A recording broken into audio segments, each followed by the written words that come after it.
नमस्कार, मी अनुष्का आणि तुम्ही पाहताय राज्य लोकतंत्र.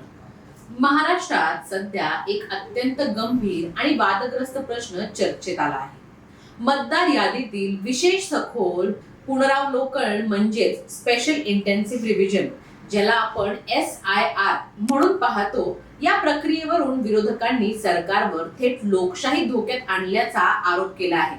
4 ऑगस्ट 2026 रोजी राष्ट्रवादी काँग्रेस शरद पवार गटाचे आमदार रोहित पवार यांनी पत्रकार परिषदेत काही कागदपत्र आणि माहिती सादर करत असा दावा केला की महाराष्ट्रातील अनेक गावांमध्ये SIRच्या नावाखाली मतदारांची राजकीय आणि सामाजिक छाननी केली जाते. तुम्हीही चक्क झालात ना?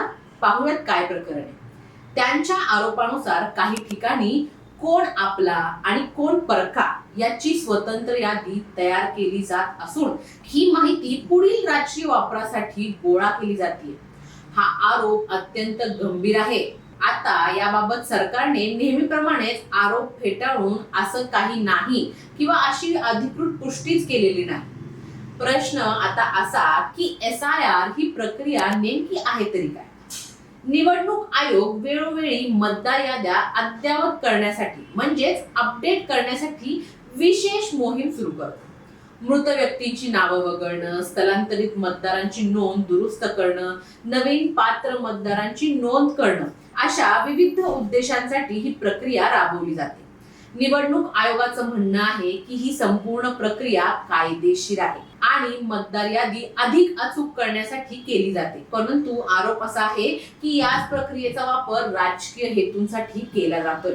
आता रोहित पवारांनी यामध्ये केलेला जो दावा आहे त्यामध्ये अनेक महसूल, ग्रामपंचायत आणि स्थानिक प्रशासनातील अधिकारी इतर नियमित कामं बाजूला ठेवून SIR संबंधित माहिती गोळा करण्यात व्यस्त आहेत.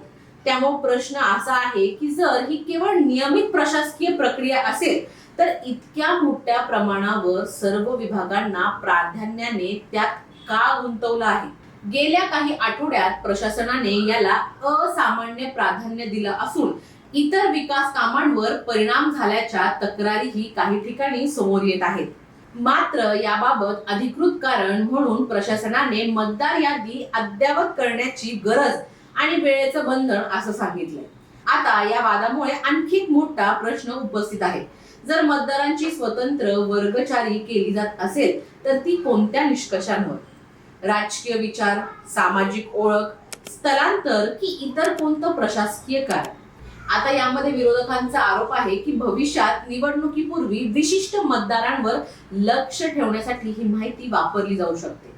सरकार आणि संबंधित अधिकारी मात्र असा कोणताही राजकीय उद्दिष्ट नाकारत आहेत. यापूर्वीही मतदार यादीतील नावं वगळणं, नवीन नावं नोंदवणं आणि पुनरावलोकन प्रक्रियेवरून देशभरात वाद झाले आहेत. बिहारमध्येही SIR संदर्भातील प्रक्रिया सर्वोच्च न्यायालयापर्यंत पोहोचली होती. त्या सुनावणी दरम्यान न्यायालयाने निवडणूक आयोगाकडून प्रक्रियेबाबत अनेक प्रश्न विचारले होते. त्यामुळे महाराष्ट्रातील सध्याचा वाद हा स्वतंत्र नसून देशभरात मतदार यादीच्या पारदर्शकतेवर सुरू असलेल्या व्यापक चर्चेचा भाग मानला जातो. आता यामध्ये आम्ही काही राजकीय निरीक्षकांशी बोललो. त्यामध्ये त्यांचं मत असं आहे की महाराष्ट्रात पुढील निवडणुकांच्या पार्श्वभूमीवर मतदार यादीचं महत्व अधिक वाढलंय. त्यामुळे कोणतीही प्रक्रिया पारदर्शक, कायदेशीर आणि सर्व पक्षांचा विश्वास मिळवणारी असणं आवश्यक आहे.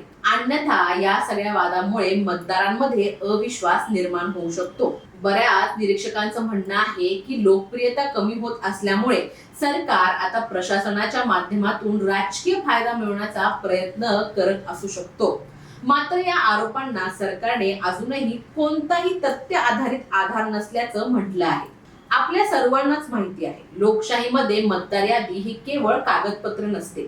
ती प्रत्येक नागरिकाच्या मतदानाचा घटनात्मक अधिकाराशी जोडलेली असते. त्यामुळे कोणतीही चूक, अपारदर्शकता किंवा पक्षपातीपणाचा संशय निर्माण झाला तरी त्याची निष्पक्ष चौकशी होणं आवश्यक आहे. जर सरकारवर झालेले हे सर्व आरोप चुकीचे असतील तर सरकारने संपूर्ण प्रक्रिया पारदर्शकपणे जनतेसमोर ठेवावी आणि जर प्रक्रियेत कुठे त्रुटी असतील तर त्या तातडीने दुरुस्त करणं ही प्रशासनाची जबाबदारी आहे. आजचा सर्वात मोठा प्रश्नच हा आहे, महाराष्ट्रात SIR ही केवळ मतदार यादी अद्ययावत करण्याची प्रशासकीय मोहीम आहे की विरोधकांच्या आरोपांप्रमाणे त्यामागे राजकीय हेतू दडले आहेत?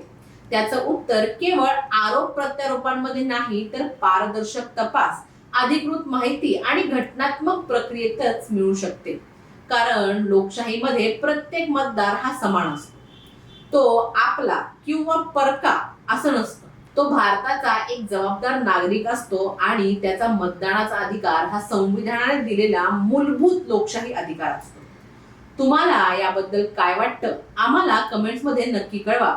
व्हिडिओ आवडला असेल तर लाईक करा, शेअर करा आणि चॅनलला सबस्क्राईब करायला विसरू नका. धन्यवाद. दैनिक राज्य लोकतंत्र.